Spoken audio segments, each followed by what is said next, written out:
a fechar o comentário, gente.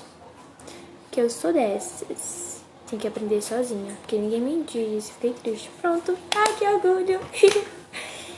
Oi, galera, tudo bem com vocês? Espero que sim. Ei, o povo tá chamando? Continua chamando. Oi, gente, tudo bem com vocês? Ninguém tá me assistindo. Porém, eu sei que isso vai pro IGTV, né? Vergonha. Ih, tem gente assistindo já.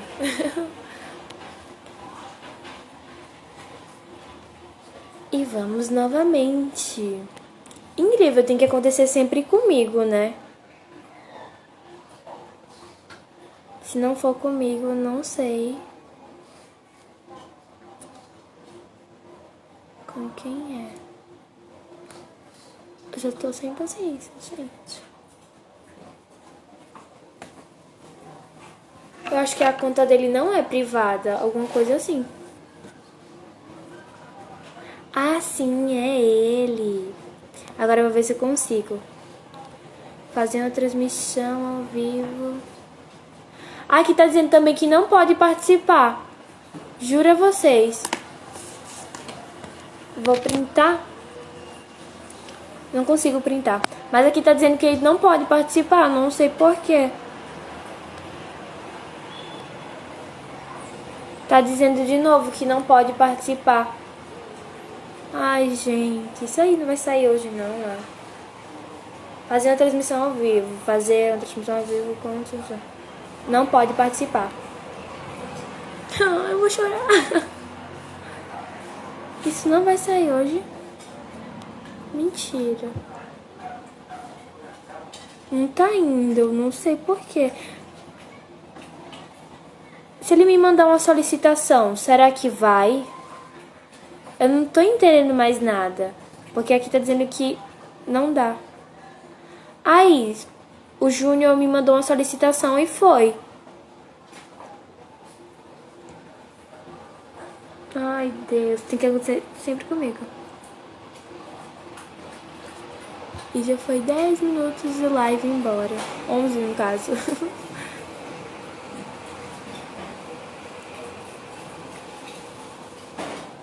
Tô esperando ver se ele consegue me mandar a solicitação. Aqui tá dizendo que ele não pode participar. Ai, um especial de forma diferente.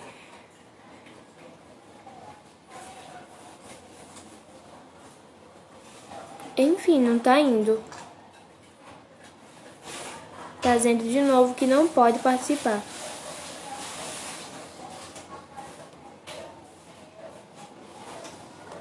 Ai, Deus. Sou eu quem faço. Quem era um homem tá por um ponto final de uma coisa. Não tem desespero.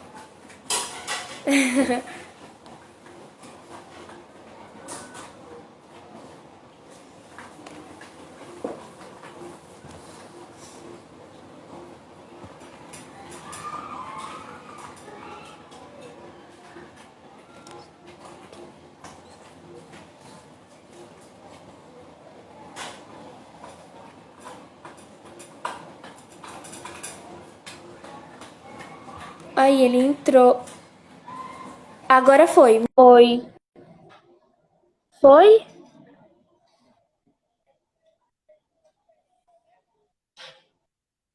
Foi? Ai, Deus. Aqui tá dizendo que tá aguardando. Ai, foi! Que lindo! Olá, Olá. não estava conseguindo entrar pelo computador, não sei, pelo celular consegui normalmente. Então Então deve vamos ser lá. isso. Olá, Olá. não estava conseguindo entrar pelo computador, não sei, pelo celular consegui normalmente. Eu espero que o áudio e a imagem estejam bons.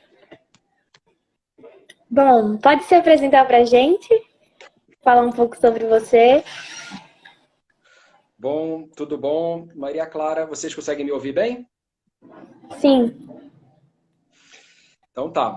Bom, é um prazer estar estar participando dessa atividade. Um orgulho para a gente ver esse movimento da juventude aí da APA Costa dos Corais, uma turma que a gente tem muito apreço em acompanhar, porque tem muitos colegas do Instituto Chico Mendes que trabalharam, investiram e vem investindo muito nessa importante unidade de conservação.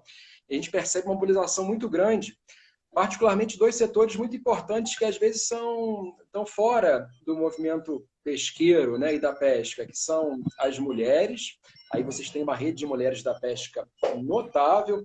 Deixo um abraço já para minha amiga Ana Paula, que é uma das que mobiliza esse grupo, e também essa organização, esse protagonismo da juventude, que muito nos orgulha e nos dá a esperança de que as coisas vão melhorar cada vez mais.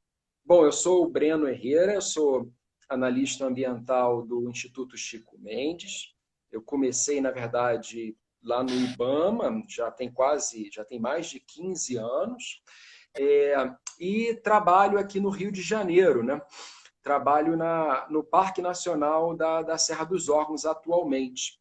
A minha maior experiência profissional, entretanto, foi aqui na área de proteção ambiental de Guapimirim, na APA Guapimirim, aqui no fundo da Baía de Guanabara, e que, inclusive, tem bastante relação com a APA Costa dos Corais. Também aqui em Guapimirim é uma APA marinho-costeira, protege manguezais e o fundo da Baía de Guanabara, também com envolvimento muito próximo com a pesca artesanal, com pescadores artesanais. Então, embora distantes geograficamente, tem uma proximidade aí, vamos dizer assim, temática e de trabalho. Enfim, para concluir essa apresentação, né, eu sou biólogo de formação, fiz pós-graduações depois para complementar essa formação, fiz doutorado na psicologia social.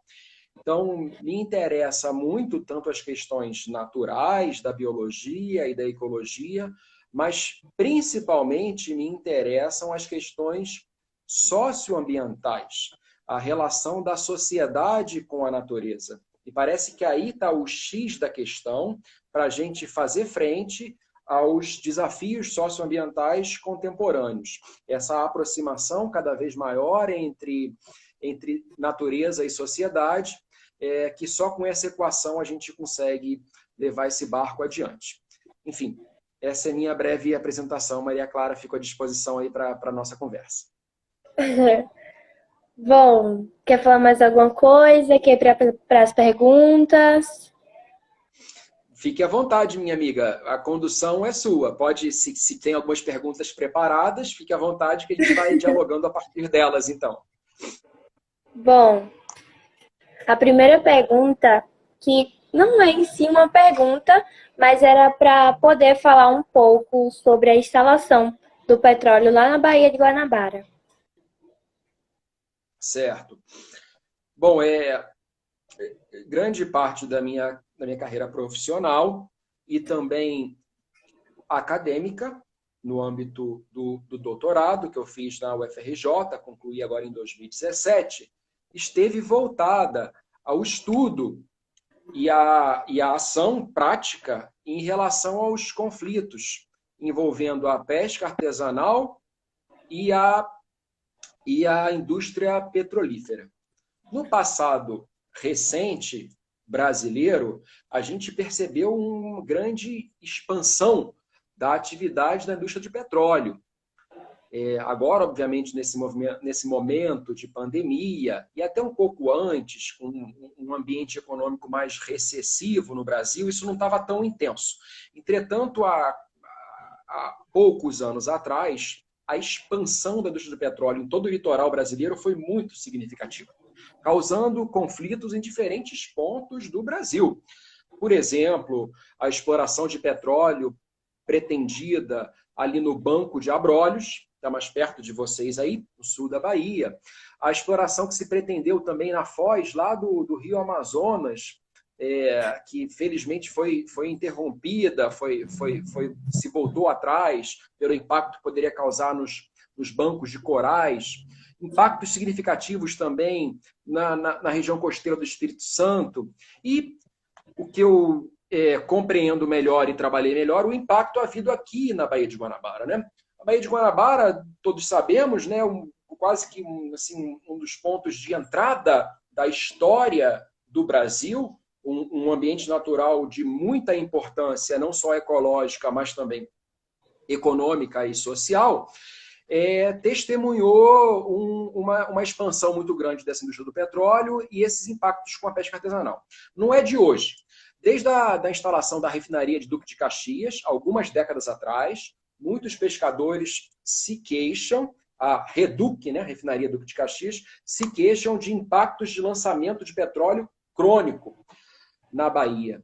Em 2000, na virada do século, teve um impacto ambiental, o derramamento de óleo bruto da Reduc na Baía de Guanabara, que atingiu o fundo da Bahia, onde fica localizada a Alta Guapimirim e os manguezais mais conservados do estado do Rio de Janeiro, que até o acidente recente de Mariana, né, e Brumadinho, os acidentes da mineração, era considerado, aquele acidente da Reduc, como o mais grave da história ambiental brasileira.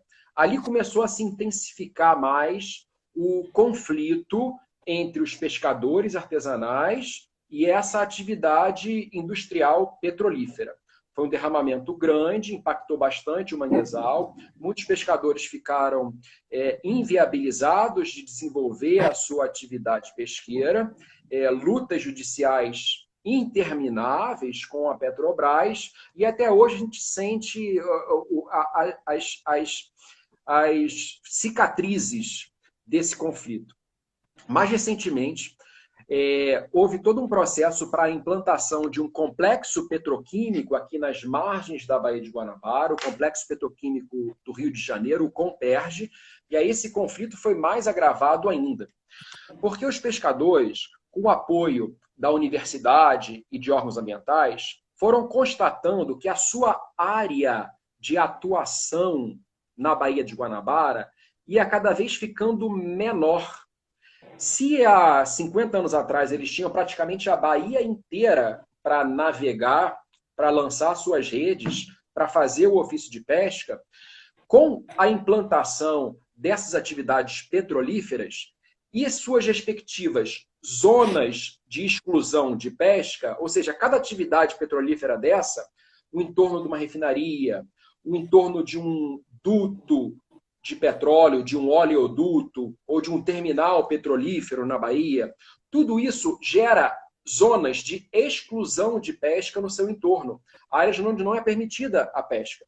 Com isso, a Baía de Guanabara, que era praticamente toda disponível para o pescador, foi se reduzindo cada vez mais esse espaço, até chegar em algo em torno de 10% a 20%, segundo estimativas da UERJ, da Universidade do Estado do Rio de Janeiro, que esse espaço ficou reduzido a esses 10% a 20%.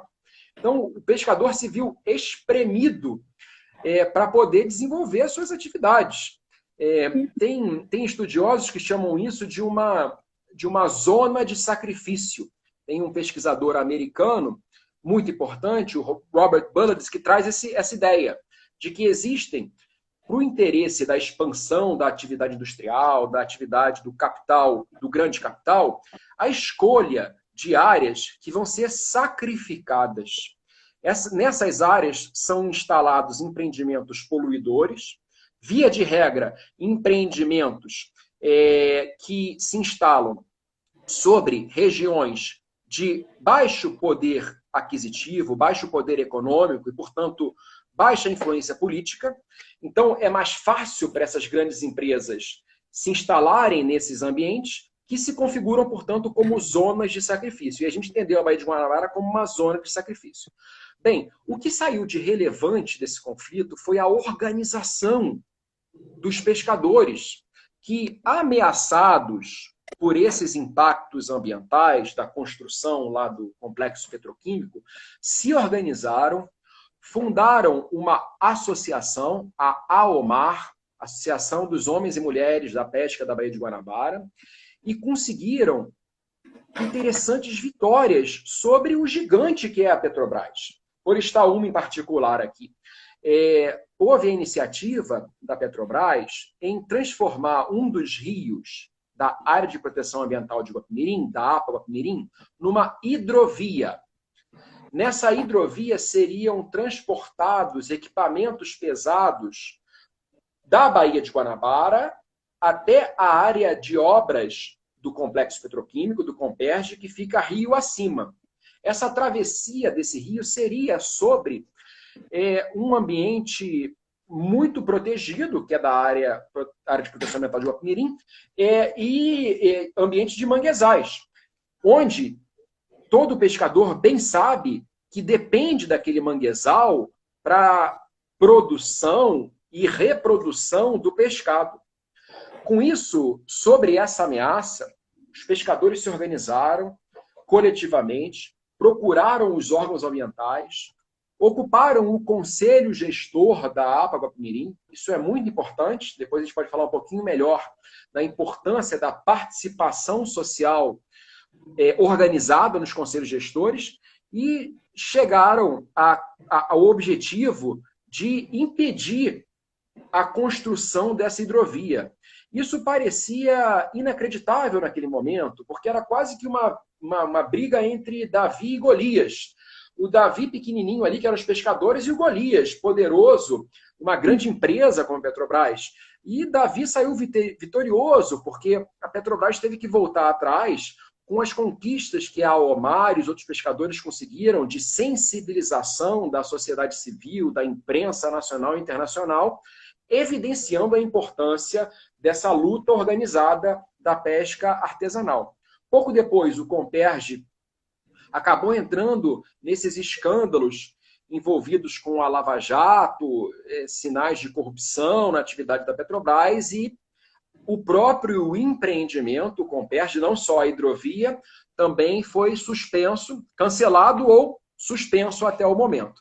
Então, por um lado, a ameaça que o petróleo gera para o pescador, mas, por outro lado, a oportunidade de exercitar essa organização coletiva, essa organização política e essa organização pedagógica, porque esse processo de luta e de resistência socioambiental é um processo onde se aprende muito. Então tem uma dimensão pedagógica de aquisição de conhecimento, de troca de informação e de fortalecimento comunitário.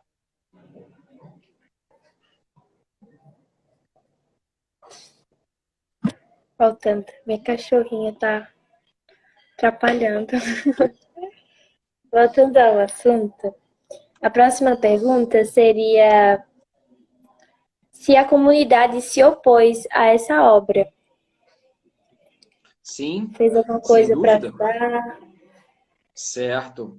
Como eu vinha falando, essa organização social, tanto pela AOMAR, esse grupo dos pescadores, mas também movimentos sociais, organizações não governamentais, populações locais, apoiada por universidades, apoiada pelos órgãos ambientais, alguns se mobilizaram contra esse empreendimento.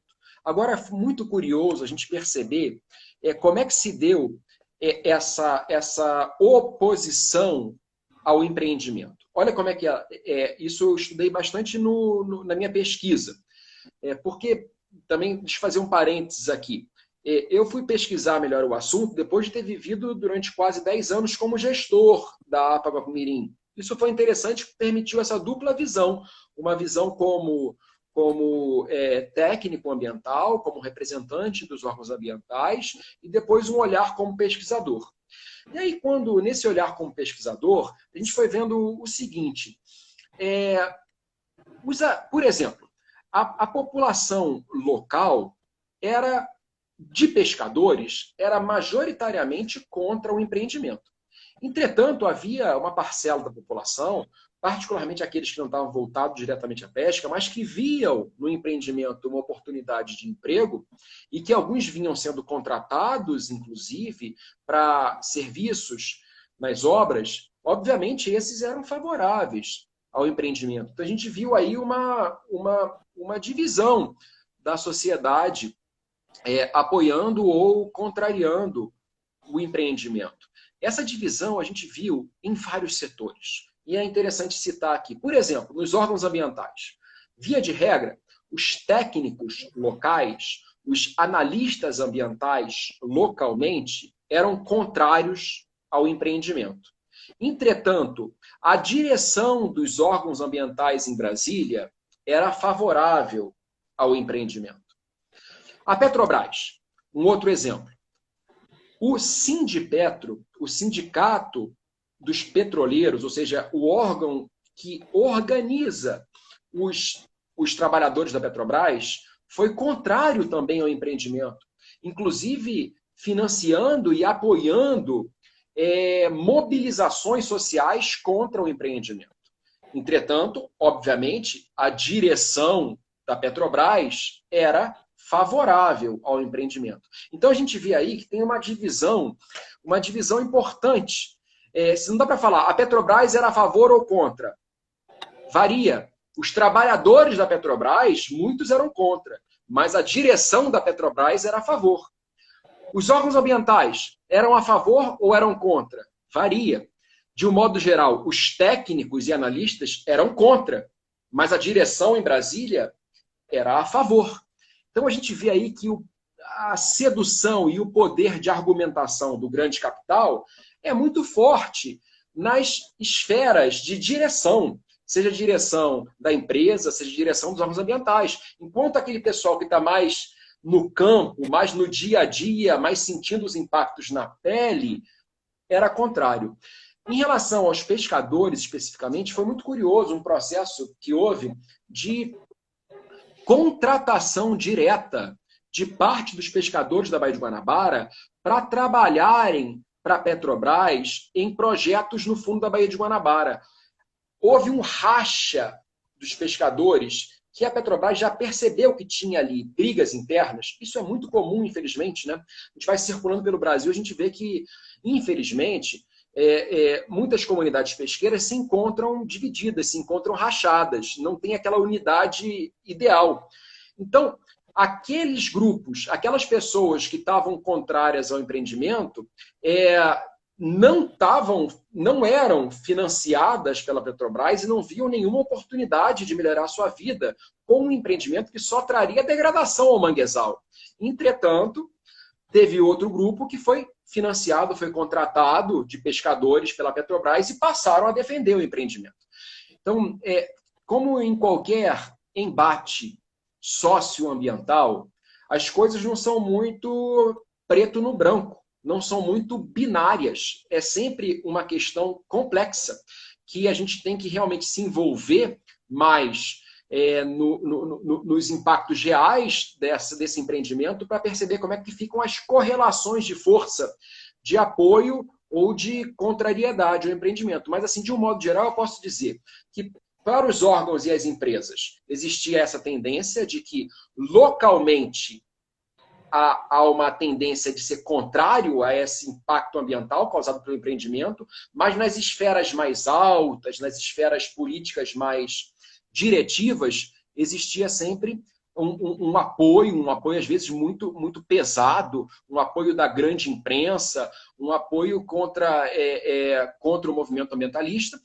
E também, como eu falei, entre os pescadores a gente percebe essa divisão, mas eu poderia dizer que, com certeza, pelas comunidades pesqueiras, a maioria, não a totalidade, mas a maioria percebeu que um empreendimento que viria a causar degradação ambiental direta sobre os manguezais da Baía de Guanabara seria prejudicial.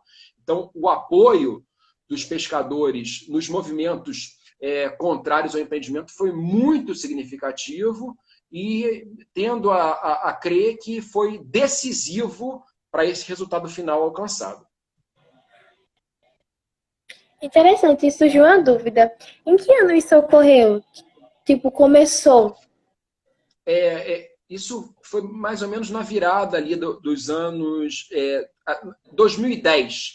O empreendimento foi cancelado lá para 2012 ou 2013. Então passou por todo um processo de licenciamento, né, um pouco antes disso.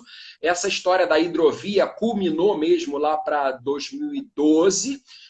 E logo depois, né, 2013, começa a Lava Jato. E aí a Petrobras, como um todo, vai reduzindo sua atividade, né? Então foi um pouquinho antes de estourar a Lava Jato, onde teve essa atividade da hidrovia e essa luta, né, socioambiental, digamos assim. Até o momento, portanto, ela ficou um pouco mais branda por conta da própria redução da atividade econômica e industrial da Petrobras, mas é um perigo que fica aí aberto, fica latente, né? A gente sabe que o poder da indústria do petróleo é muito significativo e mudando minimamente o cenário político-econômico, a gente sabe que isso pode voltar a qualquer momento, como tem outros embates desses abertos no litoral brasileiro. Sim. Queria saber onde eu estava nessa época, porque eu não sabia disso, não. Tão Pô, jovem, né? Nem sei se você já tinha nascido ainda. eu nasci em 2005. Acho que eu disse. Jovem, bem jovem. Tinha 5 aninhos nessa época, 7, 8 anos. Que bom, reitero, que bom que está aí militando com essa energia da juventude. Parabéns, Maria Clara. Bom, a próxima pergunta seria: quais os impactos para a comunidade pesqueira? Certo. Os impactos, principalmente, é a poluição, diretamente, e redução de pescado, indiretamente. Voltando lá atrás, como eu falava, teve essa questão da redução da área disponível para a pesca, né? Com a zona de sacrifício, que a Baía de Guanabara acabou se constituindo como uma zona de sacrifício, o pescador se viu cada vez mais espremido e sobrou para ele só aquele finalzinho, fundo da Baía de Guanabara para exercer seu ofício. Então, isso já é um primeiro impacto. Um segundo impacto que viria com a operação do empreendimento seria a poluição direta, a poluição sobre os recursos hídricos, dos efluentes industriais, ou seja, todo um processo.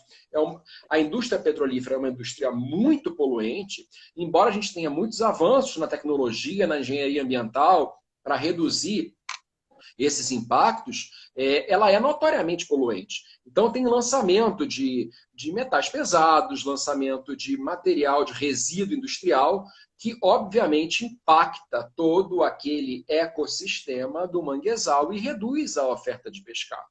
Esse é o principal problema direto para o pescador, porque o manguezal funciona como um berçário natural para a reprodução de muitas espécies de valor ecológico e valor econômico. E é um ambiente muito frágil.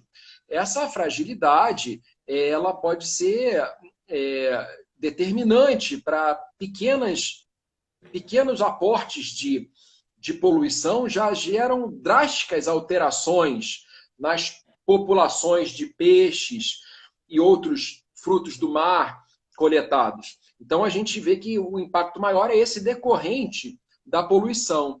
Tem também impactos que são de ordem social, que são muito importantes também de serem diagnosticados. Aqui eu faço uma correlação, por exemplo, com outros empreendimentos grandes que têm alguma similaridade. Por exemplo, teve o caso também da hidrelétricas na Amazônia, um caso muito citado pela literatura e pelo movimento ambientalista. Todo aquele teve uma grande disputa também há alguns anos atrás na construção de Belo Monte, e a gente ficava muito receoso de acompanhar que, à medida que iam avançando as obras, iam aumentando os índices de criminalidade no entorno do empreendimento. São áreas que têm pouca atividade econômica e do dia para a noite chega um aporte muito grande de recursos e de muita gente que vai lá para trabalhar. Isso muda a organização social desses municípios que são frágeis, que têm poucos equipamentos urbanos para organizar a sua vida urbana, social, comunitária. Isso gera problemas, via de regra.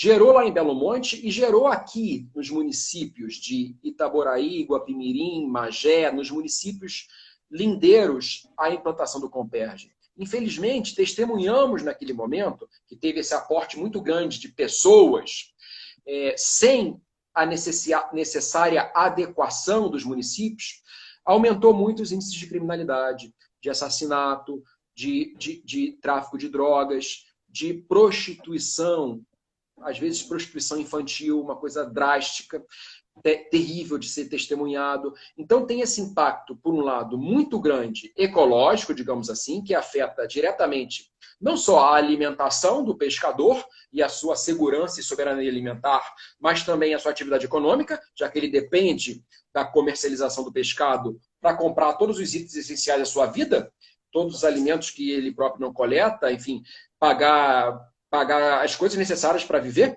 as suas material doméstico, seus filhos, tudo isso. Então, a principal fonte do pescador ficou comprometida, mas também esses impactos indiretos que são dessa confusão no ambiente social gerado por esses grandes empreendimentos que chegam de forma, muitas vezes, acelerada e agressiva, desequilibrando esses municípios que recebem essas atividades. Interessante. Falou em pescador, aí veio algo em mente que a gente pensa que pescador é algo fácil, eles fazem por querer, algo por hobby, mas para chegar onde ele está, ele batalhou muito, ele ainda sofre, né, com muitas coisas e muitas situações. Mas enfim. A próxima pergunta era qual a importância dos jovens nesse contexto? A importância é fundamental, Maria Clara. A gente também circulando em outras comunidades no Brasil, já ouvi isso muito na Baía de Guanabara e já ouvi muito de outras comunidades pesqueiras Brasil afora, algo que me preocupa e preocupa a todos. Existe uma tendência de que a juventude parece menos interessada em seguir o trabalho dos pais e mães pescadores. É uma tendência. Existem honrosas exceções, como é o trabalho que vocês estão fazendo aí na APA Costa dos Corais, Pernambuco, em Alagoas. Mas, repito, é uma tendência. E essa tendência, infelizmente, ela se repete Brasil afora. Muitos jovens, filhos pescadores, não estão se sentindo encorajados a seguir na atividade da pesca. Talvez percebem ou sentem dificuldades econômicas cada vez maiores, a exemplo de seus pais, a exemplo dos mais velhos, que sempre relatam que na sua juventude era algo mais fácil, tinha mais pescado, e à medida que foram amadurecendo e envelhecendo, foram encontrando mais dificuldades. Isso tem um fundo de verdade? Com certeza que tem. O declínio da pesca é um fenômeno internacional. No mundo inteiro, os estoques pesqueiros estão reduzindo em relação ao que eram há décadas atrás.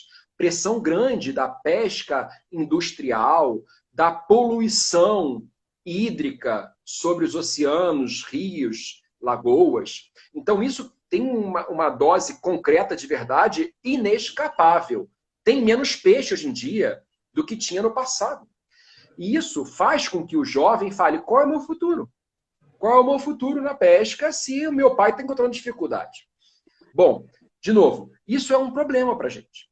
Porque essa é uma cultura e uma atividade que não pode morrer. É fundamental para o Brasil.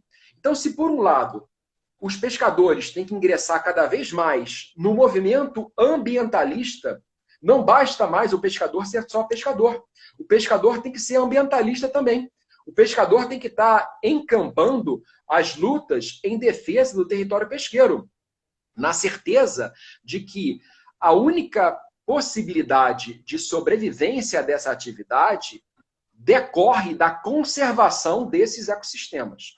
Isso para os jovens tende a ficar mais claro. A juventude tem isso mais claro do que algumas gerações mais antigas de pescadores. Porque já nasceu também em outro ambiente cultural, onde as questões ecológicas já fazem parte do nosso dia a dia, a gente já conversa mais sobre isso. Então, o jovem, claro, antenado nas redes sociais, antenado na internet, atento ao que está acontecendo no mundo, sabe da importância da questão ambiental. Essa é uma grande esperança que eu tenho, de que essa nova geração de pescadores e pescadoras artesanais, esses jovens, estão mais inteirados da relação entre pesca e conservação e nunca abandonarão essa relação. Uma segunda esperança é que também vem crescendo atividades que vão em conjunto com a atividade pesqueira. Por exemplo, o ecoturismo, que vem sendo, de novo, bem desenvolvido aí por vocês também, em Pernambuco, em Alagoas, ao longo de toda a APA Costa dos Corais. O pescador não precisa abandonar a sua atividade de pesca artesanal, não precisa e não deve, porque esse é o cerne da sua cultura, do seu modo de vida, da sua soberania alimentar, da sua independência econômica, mas pode e deve, cada vez mais, se aproximar de atividades de ecoturismo, atividades de turismo em bases comunitárias. Vem crescendo, mundo afora, o interesse pelo ecoturismo. Então a gente vê, se por um lado existe a terrível tendência de redução do pescado, por outro, existe a tendência de aumento da procura dessas áreas naturais para atividades de lazer, de turismo, de educação ambiental. E aí, ninguém melhor do que aquele jovem, aquela jovem que nasceu e foi criado no ambiente costeiro, que conhece aquilo como a palma da mão, para guiar esses turistas, guiar esses pesquisadores e aí ter uma bela oportunidade de complementação de renda para fazer com que a atividade pesqueira não seja abandonada. Então eu vejo aí, sabe, Maria Clara, nessa juventude a força dessa consciência ambiental e cada vez mais esse olhar para que a pesca deve estar associada a outras atividades econômicas de baixo impacto ambiental, destacando aí o turismo de bases comunitárias. Aí eu vejo uma possibilidade promissora de dar seguimento à pesca artesanal, apesar dos grandes desafios que ela enfrenta no presente. Gostei da resposta. Bom, agora a gente abre o papo para as pessoas tirarem as suas dúvidas. E o Andrei Cunha Cardoso, ele fez uma pergunta assim: como as comunidades podem se fortalecer para esse tipo de enfrentamento? Tanto para impactos, acho que é só isso mesmo, atuais como poluição. Antes de mais nada, um caloroso abraço no meu amigo Andrei, amigo analista ambiental aqui do Instituto Chico Mendes. Esses jovens aí são, em grande medida, resultado do seu trabalho aí, Andrei. Parabéns, Andrei, Gabi, os colegas que estão aí, Cláudio, Fábio, Ulisses, grandes amigos que investiram muito, regaram muito esse ambiente e agora está florescendo em figuras como a Maria Clara e outras colegas que ela tem. Andrei, a organização dos pescadores e pescadoras artesanais muitas vezes se dá a partir dos desafios, né? A pessoa vai se aprimorando quando se depara com as dificuldades. Então, muitas vezes, esses impactos em comum, que pode ser, por exemplo, a ameaça da carcinicultura aí no Nordeste, a criação de camarões impactando manguezais, empreendimentos industriais, grandes empreendimentos hoteleiros, resorts. Muitas vezes, esses empreendimentos são catalisadores da organização social, ou seja, eles são a fagulha que faz com que aquele povo perceba que tem que se unir para enfrentar essas atividades em nome da defesa do seu território e da sua vida, do seu modo de vida. E para isso, existem os espaços dos conselhos ambientais. Dos conselhos, eu ressalto aqui, das unidades de conservação. O conselho gestor aí da APA Costa dos Corais, o conselho gestor da APA Guapimirim, o conselho gestor das reservas extrativistas que tem Brasil afora. Cada unidade de conservação, cada parque e reserva no Brasil tem que ter um conselho gestor. Os pescadores têm que pedir assento e participar de todas as reuniões possíveis nesses conselhos. Porque esses conselhos são espaços onde o pescador, primeiro, vai se habituando a compreender cada vez mais essa questão ambiental, que para ele é fundamental, e se organizar num coletivo. Aqui no caso da AOMAR, desse grupo de pescadores formado no fundo da Baía de Guanabara, foi muito significativo na pesquisa que eu fiz no UFRJ, colhendo depoimentos de componentes da AOMAR. Eles disseram muitas vezes que a participação deles nas discussões havidas no Conselho Gestor da APA Guapimirim foi fundamental, essa participação, para que surgisse a ideia de criar essa associação, a AOMAR. Ou seja, o Conselho foi um espaço de encontro e de organização e de crescimento político e pedagógico para esses grupos. Então, uma parte da resposta da pergunta do Andrei, eu acho que é isso. Essa organização através dos espaços que existem nos órgãos ambientais para a sociedade civil se organizar. Por outro lado, não menos importante, ou talvez mais importante ainda, é a auto-organização dos pescadores. Aí eu trago, por exemplo, a questão das reservas extrativistas marinhas. As reservas extrativistas que estão aí ao longo de todo o litoral brasileiro. Aqui no estado do Rio de Janeiro a gente tem a Resex de Arraial do Cabo, um importante espaço de organização dos pescadores, e outras tantas que tem no Brasil. Recentemente teve um movimento também para unificação dessas reservas em uma comissão nacional, a CONFREM, e uma luta pela defesa dos territórios pesqueiros. Então, cada luta particular da APA Guapimirim, da APA Costa dos Corais, da Resex de Arraial do Cabo, de todas as Resex que tem no Brasil afora, ganhou significado ampliado através desse movimento nacional. Então, essa auto-organização dos pescadores é fundamental. E, para isso, é importante o diálogo, o intercâmbio entre diferentes grupos de pescadores no Brasil. Vou trazer, para concluir essa resposta, também um caso concreto. Os colegas aqui da AOMAR, do Rio de Janeiro, foram fazer um intercâmbio junto com o pessoal da Resex Caçurubá, no sul da Bahia. Que foi esse intercâmbio? Mediado também aí pelo Instituto Chico Mendes, na sua área de gestão socioambiental. A troca de experiências entre os pescadores da Baía de Guanabara e os pescadores do sul da Bahia, que, de novo, embora afastados geograficamente, trazem consigo muitas similaridades de desafios que eles têm que enfrentar. Então, a luta de um é educativa para a luta de outro.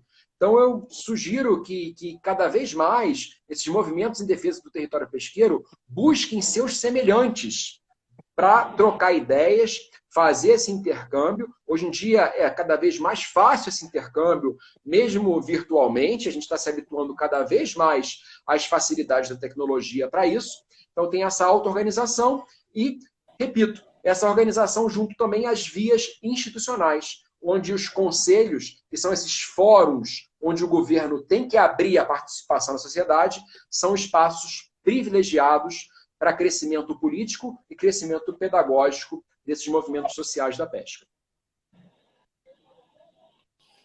Bom, eu não sei.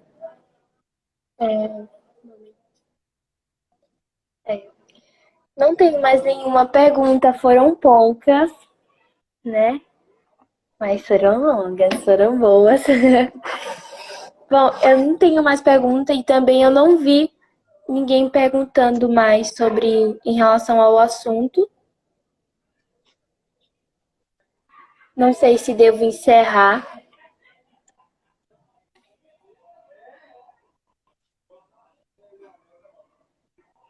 Eu acho que vai ficar por aqui. Certo? Fica à vontade. Bom, primeiramente eu queria agradecer por dar essa oportunidade a entrevistar você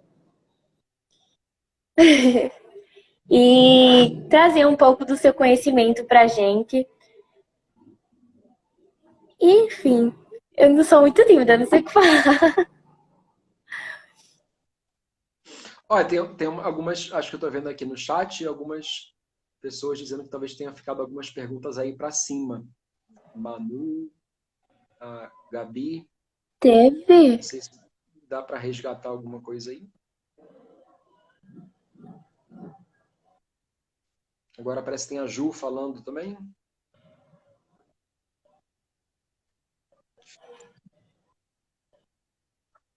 Ó, a Ju está dizendo aqui, se puder contar para a gente um pouco mais sobre a organização e participação dos pescadores no Conselho. Tá vendo aí, Maria Clara, também? Vou falar um pouquinho sobre isso, então, essa da Ju Barreto. E aí, exatamente, vamos ver se essa da Manu também pode ser resgatada enquanto eu falo essa da Ju.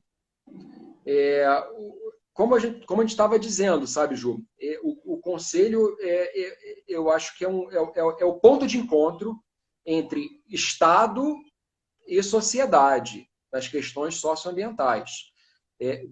Tem que ser ocupado pelos movimentos sociais.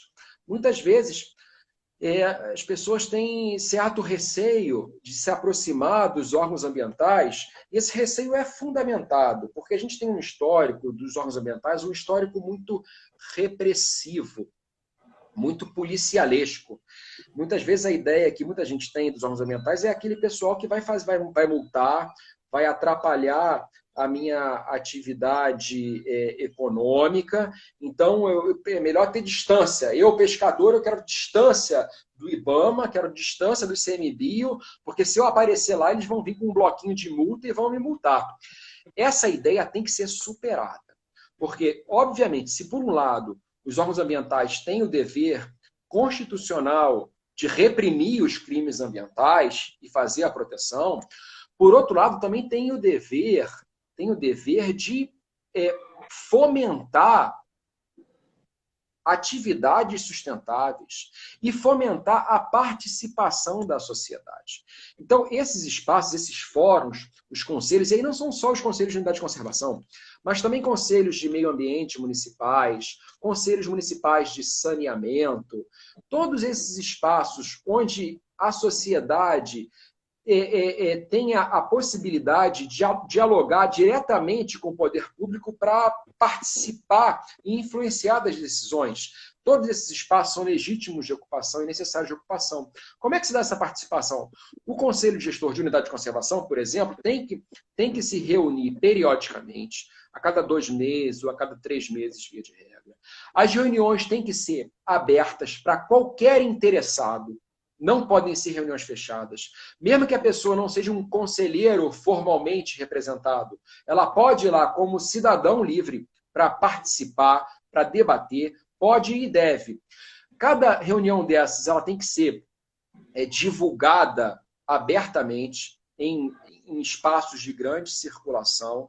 Então, por acaso, aqueles que percebam que tem algum parque, alguma reserva próximo ao seu território de atuação, onde não existam esses conselhos instituídos, podem ir lá bater na porta e cobrar para que esses conselhos existam e sejam instituídos. Porque é uma obrigação dos órgãos ambientais fornecer esse espaço de participação social.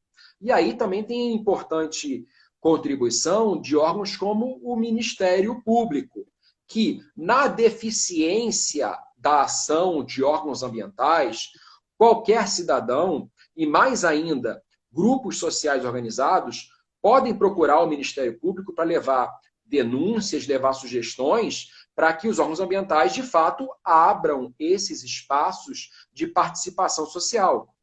A defesa do meio ambiente é missão grande demais para ficar exclusivamente na mão dos órgãos ambientais. É um esforço de toda a sociedade civil se organizar para essa defesa.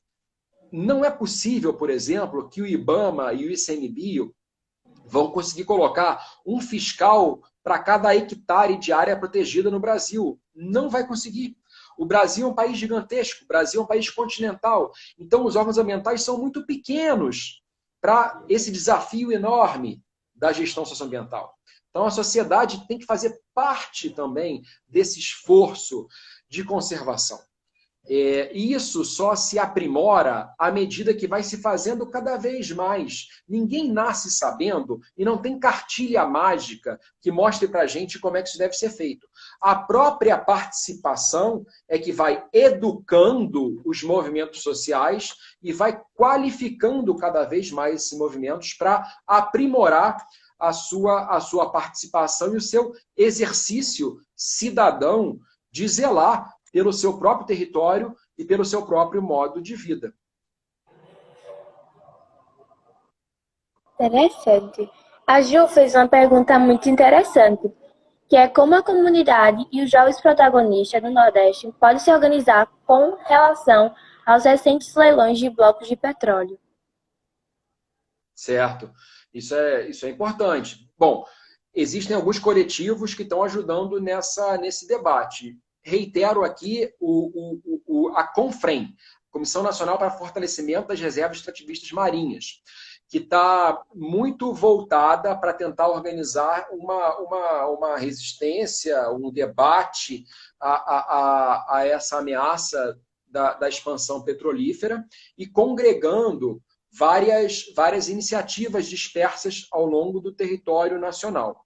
Podem procurar também, devem procurar os órgãos ambientais, claro, pedindo informações, o Ministério Público pedindo informações, acompanhar as audiências públicas, todo e qualquer empreendimento de impacto poluidor precisa ter uma audiência pública, ou seja, um espaço, uma atividade onde o empreendedor, o empresário, junto com os órgãos ambientais, explica à população e ouve da população dúvidas sobre aquele empreendimento. Então, é fundamental que a gente esteja alerto a isso. Além da própria organização, repito, da organização autônoma. Essa é muito importante. Também o pescador e a pescadora não precisa depender muito de ninguém para se organizar. Tem que se organizar, promover abaixos assinados, promover debates internos, cada vez mais se comunicar. Entender que a atividade da pesca, hoje em dia, não pode mais o pescador se dar ao luxo de simplesmente botar o barco no mar, fazer sua pesca, voltar a vender o peixe e conseguir vivendo normalmente. Infelizmente, dar essas pressões, o pescador precisa ser um ativista ambiental no dia de hoje. Então, para isso, não precisa depender de governo, não precisa depender de ninguém. Tem que se auto-organizar. Então, é importante que as comunidades pesqueiras tenham uma rotina de reuniões, tenham uma rotina, pode ser reuniões, podem e devem ser reuniões festivas, confraternizações, onde ali você compartilha o peixe que foi capturado, assa um peixinho, come aquilo juntos, mas, ao mesmo tempo, tenta compreender melhor as suas dificuldades sociais e políticas que está enfrentando. Ainda mais para fazer frente, e aí especificamente na pergunta feita, à indústria do petróleo, que é uma indústria poderosíssima. Então, só essa união, repito, local, primeiro, cada comunidade tem que se conhecer muito bem e conversar muito. Conversar muito sobre os impactos que estão afetando a todos, sobre o que tem de desafio em comum. E, além disso, além desse debate interno da comunidade pesqueira, esse debate nacional, procurando esses fóruns maiores, como a Confrem e outros, CNS, como outros, para, através desses espaços maiores, ganhar peso, ganhar corpo, ganhar escala, para poder dialogar à altura com o Ministério do Meio Ambiente, Ministério Público e os órgãos ambientais no seu legítimo exercício cidadão de defesa das causas ambientais. Interessante. Eu passei alguma pergunta e eu não vi. A Ju me ajuda. A Ju me ajuda.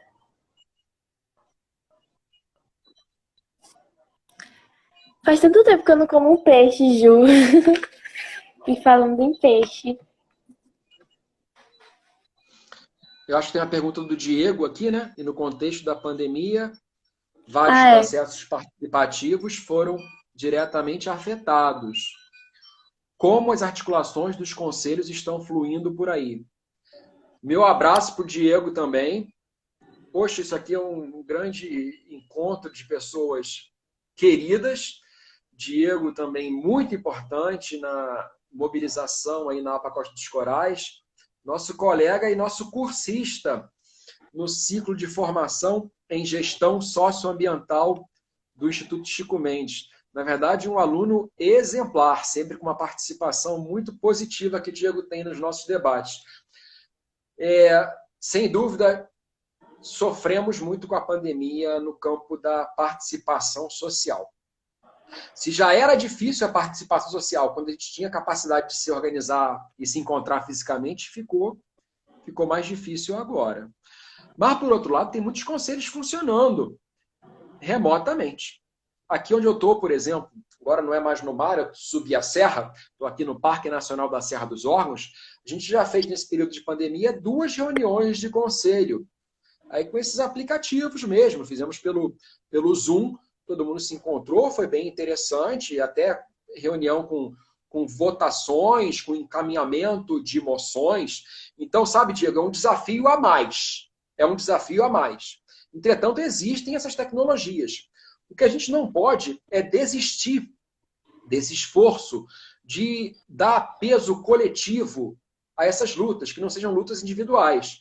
Então, está havendo essa articulação, uma articulação que, infelizmente, não é na força que a gente gostaria, né? Existe também um ambiente, é claro, não dá para negar isso, um ambiente político, institucional no Brasil que é menos permeável, mais difícil a participação social atualmente no Brasil. Havia mais espaços e mais estímulos públicos aos conselhos. E, felizmente, agora tem uma visão mais diferente em relação aos conselhos. Alguns conselhos foram extintos, conselhos importantes que tinham em âmbito nacional foram extintos e não voltaram a funcionar. Então, isso é um desafio político para toda a nação. Mas é importante reiterar, os conselhos de unidade de conservação foram mantidos, apesar de um decreto presidencial que extinguiu vários conselhos no início do ano passado. Hoje em dia já foi pacificado isso juridicamente. Todas as unidades de conservação têm que ter um conselho formado. Então, volto atrás. Se por acaso aí no seu território não tem um conselho formado, é obrigação do órgão ambiental instituir. Então, Diego, eu resumiria dessa forma, sabe? Apesar das dificuldades, ainda é o espaço que tem que ser estimulado para essa participação. E mesmo na pandemia, a gente tem canais aí alternativos que a tecnologia digital nos oferece no mundo contemporâneo. Será que eu passei outra pergunta?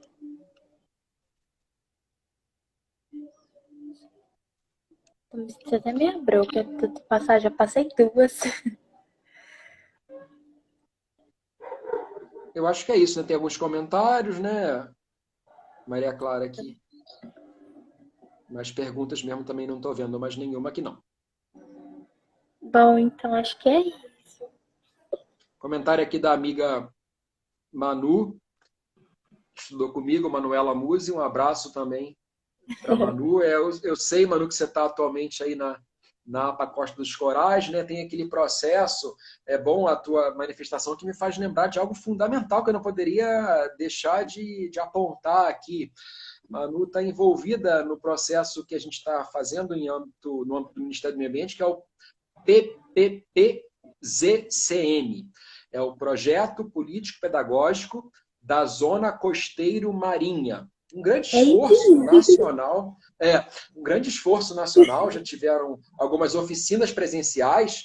E, de novo, recentemente, oficinas também virtuais. Não parou esse processo de organização das comunidades pesqueiras no litoral brasileiro em vistas a preparar um documento, que é esse PPP, é um projeto político-pedagógico, um documento que vai orientar e inspirar todas as comunidades costeiras do Brasil e os órgãos ambientais a desenvolver atividades de organização social, políticas, organização social e econômica, e atividades também pedagógicas, de aquisição de conhecimento, de troca de conhecimento.